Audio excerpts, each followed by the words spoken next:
Welcome to Nick Heaton, who's a regular speaker at our event. Nick is a distinguished engineer at Cadence Design Systems.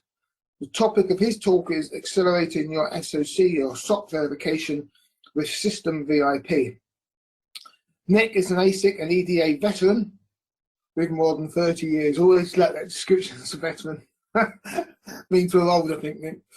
Nick Heaton is an ASIC and EDA veteran with more than 30 years experience. He graduated from Brunel University in London in 1983 with a first-class honours degree in engineering and management systems. He currently works in the Systems and Verification Group at Cadence and is responsible for SoC verification and is the architect of System VIP. Thanks, Nick. Go ahead. Thanks, Mike. I was going to say distinguished engineer usually means, just to Google, if you could see me, the grey hairs, that's all that means.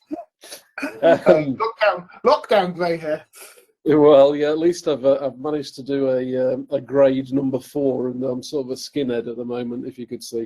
Anyway, thanks for this opportunity, Mike. I apologise in advance, as is always the case for this thing. I'm due to get something delivered to my house. It's supposed to be at 2 o'clock, and they suddenly phoned about 10 minutes ago to say they're going to deliver. So if there's any crashing and banging, you know what that is. Okay. What I want to do is just quickly go through the challenge. What are we addressing with System VIP? What do we mean by System VIP? And walk through some example uses of System VIP. Hopefully, it'll be very brief, but it'll hopefully give you something, food for thought for people. And I'm very happy for people to come to me and email me with questions or whatever they want. What are we trying to address here? So we've seen over the last few years some dramatic increase in particularly the number of cores. The end of Moore's law really has meant that systems are really heterogeneous, lots of different flavors of processing cores, highly complex protocols, on-chip complexity as well as chip-to-chip complexity. So things like coherence, memory management. Because of all of these high-performance cores, it's not always possible to do a lot of modeling beforehand, and so performance validation has become a problem. Things like power estimation become necessary, security, and some of the complex I/O. I mean, really, PCI Express has become the foundation of a lot of the fast I/O from SoCs. And that, you know, NVMe, USB 4CXL, these are all PCI Express based protocols, and they bring both performance and complexity challenges. So there's kind of a need for domain specific performance analysis, as well as the means to do data integrity checks. And as SoCs are getting bigger and bigger, test bench automation becomes fundamentally important if you're going to get the job done in the same time or less as the previous chip, which seems to be the constant driver in this. We announced System VIP in October, and it's really, this is kind of the 2.0 of some of the work we've been doing over the last 8+ years on SoC solutions. And what we've done is pull a lot of this together, re-architected it, and really there are 4 key pieces. I'm going to talk a little bit about each of them. A test bench generator, a set of traffic libraries, a performance analysis capability, and a sophisticated scoreboard. One of the key things, why do we call this System VIP? Why is it VIP? Well, if you look at IP verification, this is a kind of typical IP verification challenge. You've got some kind of stimulus on the bus interface side of an IP, and you have some kind of interface VIP. Interface VIP is really our understanding of VIP. Which in the IP verification space really is, you know, single interface or onesies, twosies. When we go to subsystem, you've now got potentially multiple interfaces and an on-chip interface. And ultimately, those subsystems get integrated into an SoC where you'll really now have a processor rather than a bus interface. And what we've done with System VIP is build a generic API to both our VIP and our accelerated VIP. So when I show AVIP on this, what we mean is accelerated VIP. This is VIP which has a synthesizable portion and will run on a hardware accelerator. So the scalability challenge is really addressed by faster engines with acceleration and emulation. But it's very hard to take the content you build at the IP interface all the way through subsystem and SoC. So our system VIP really is building on top of our VIP offering, but with a generic API so that you can now build reusable content. And the combination of that with portable stimulus, so PSS is the portable stimulus standard, allows you to reuse that stimulus across the different vertical use cases. So that's one of the first aspects of system VIP, is that we're building on top of what we've already got in terms of VIP and AVIP. If we look at an example, and this is really based on some collaboration work we've done with customers on real silicon projects, where we're looking at how do we address the challenge even at the CPU subsystem with this kind of complexity, where you have mesh interconnects to the multiple millions of gates, multiple DDR controllers, virtualization with a system MMU, multiple processor cores, lots of complex I/O.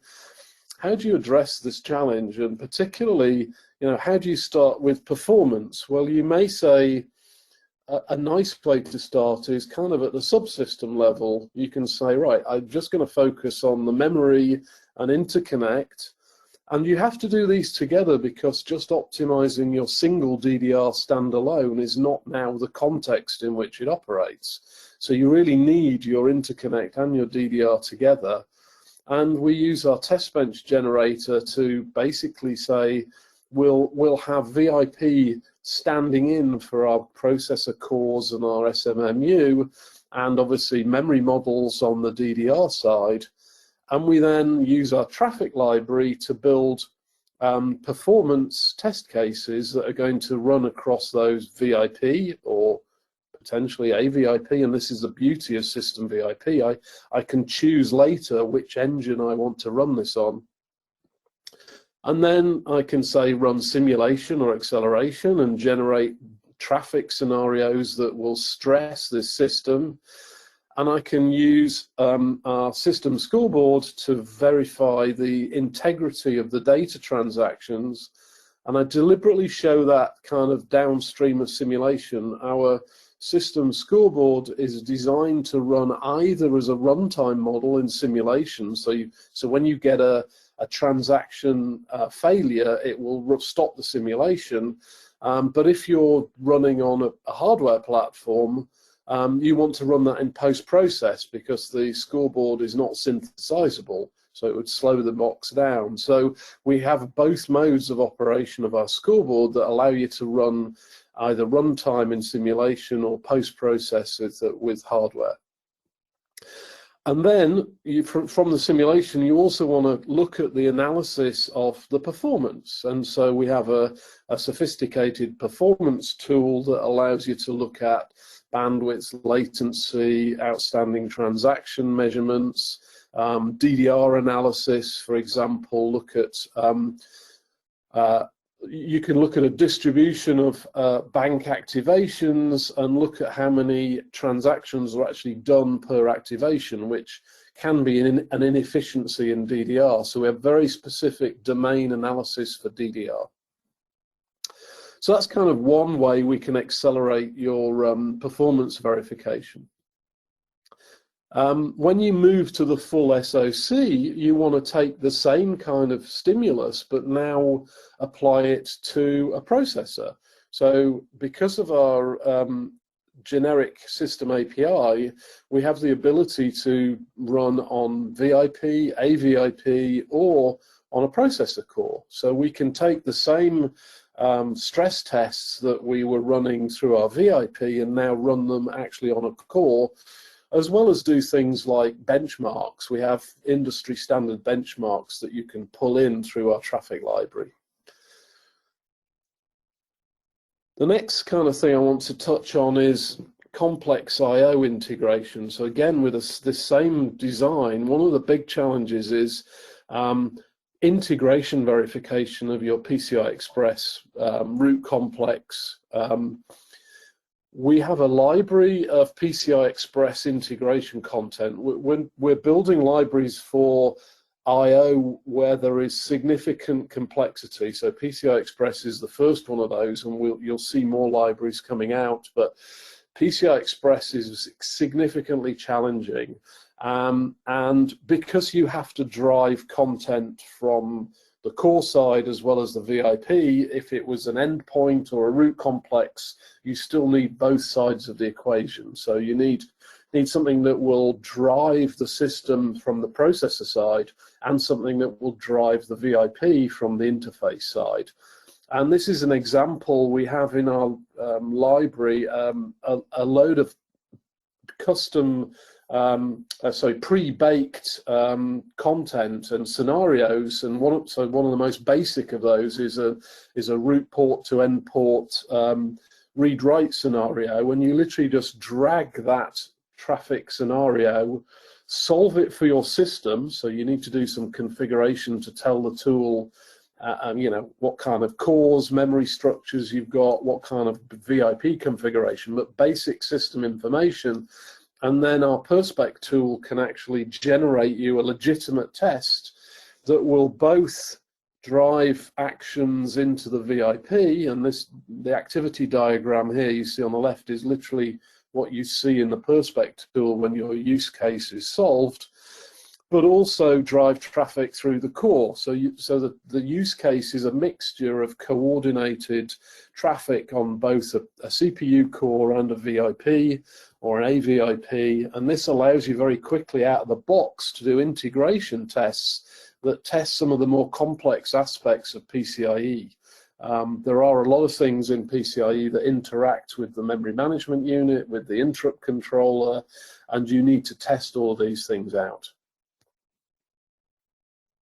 The third thing, and obviously all of this is supported through our coverage-driven methodology with vManager. You can create a vPlan up front, look at the coverage from your test, actually pre-run. One of the benefits of running with our Perspec tool is that you get coverage of different test scenarios before you run. So you can pick, if you're running in simulation, obviously you want to create small effective tests in the shortest number of cycles because simulation gets painful with these kind of systems.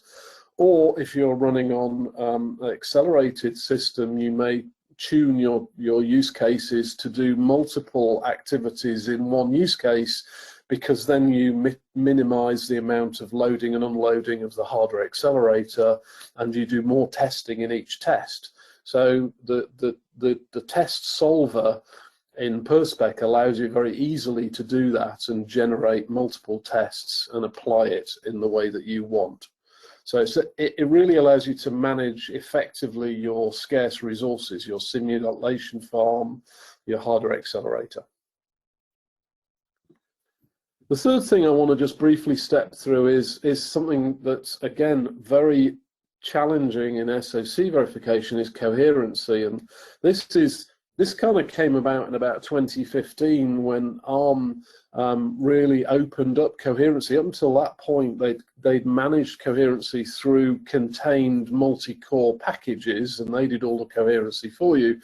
When ARM went big. LITTLE, you then started to, as customers and users, we start to care about coherency because we're stitching these components together, and we care about being able to exercise the coherency, measure it, check it, and creating tests in these complex systems to stress the coherency both on the chip and inter-chip. So there's a number of protocols now where we're seeing companion chips together, where there are coherent accelerators or memories working with an engine, and actually verifying that becomes very complex.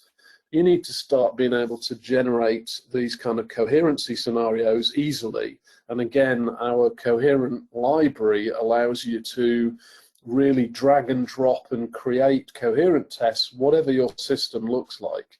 So, typically you need to create intra-cluster tests, then inter-cluster tests where you're doing cache accesses from cluster to cluster. You need to obviously be able to do I/O coherency checks. So, is my PCIe interface I/O, is it I/O coherent? How do I control traffic? And again, our libraries allow you to mix and match these kind of activities. You still need to tailor some of this to your system, but a big chunk of the work is out of the box content. Obviously, as you move forward, you want to stress the system more and more. You're looking for really confidence that your system has been exercised fully before you tape out. And the more you can do, the more out of the box content you can use, the more testing you can perform before you actually tape out.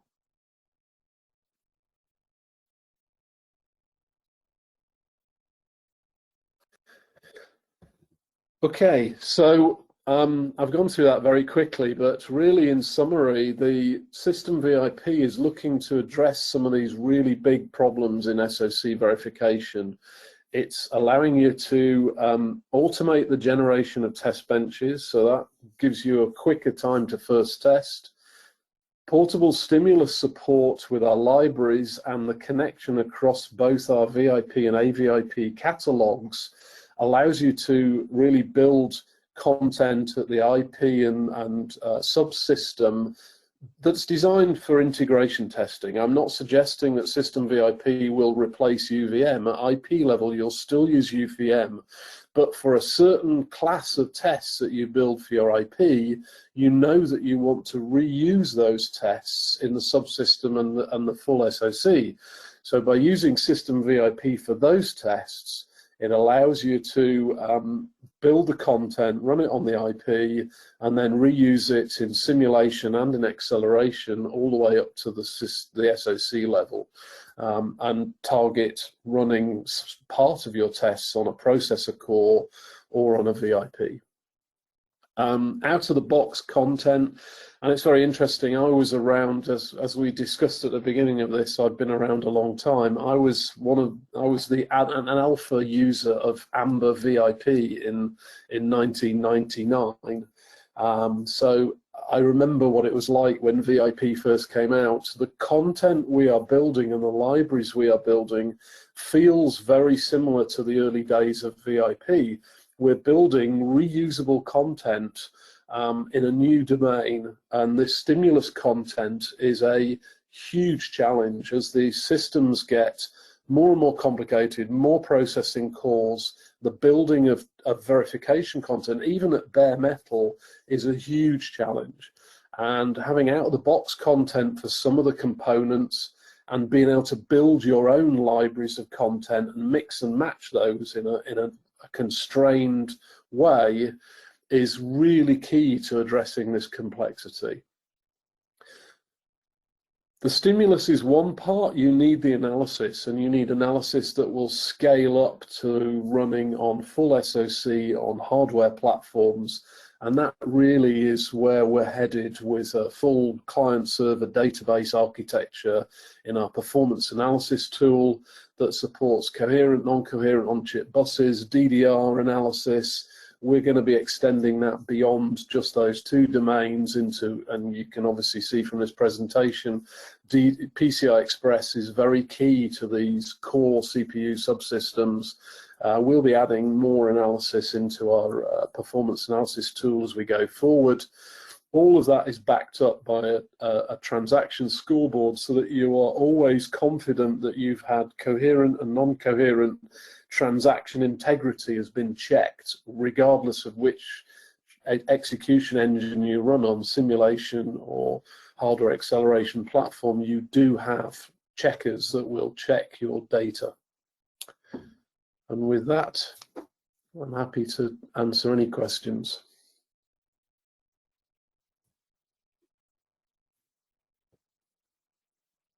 Thank you, Nick. Mike, would you like to ask, do you have any questions? Yeah, I've received one question, Nick. Thanks for the presentation, by the way. It's very interesting. And it's mainly around PSS, which I guess is where you're going with the reuse of stimulus. Yeah. And you mentioned during the presentation, for example, a PCIe PSS package. And the question is, how closely are they mapped to the specification? Those reusable stimulus. So it's layered on top of our VIP. Just to be clear, if you're looking at interface compliance, our current products off the shelf VIP does that for you today. Yeah. The PCIe libraries are really looking at how you then do the next layer, which is integration. So it's things like all of the enumeration of the bus. You need a driver on the host side. So it is all based on top of those protocols. It's all compliant. We support all of the sort of advanced features that were introduced in Gen 3. So, for example, address translation services, which is effectively a protocol on top of PCI Express. It's in the spec, but it's on top of it that says that the MMU in the SoC can share translation tables with an endpoint.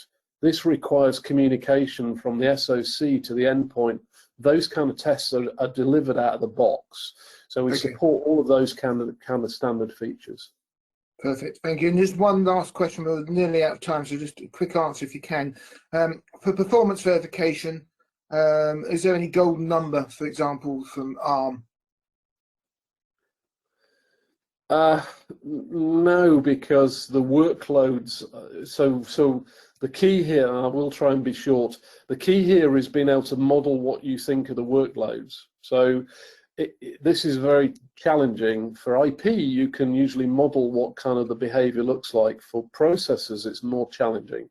And very happy to have a much deeper conversation on that. But we have modeling features in the library to help you do that. Perfect. Okay, thanks, Nick. It's good on time as well. Thank you very much.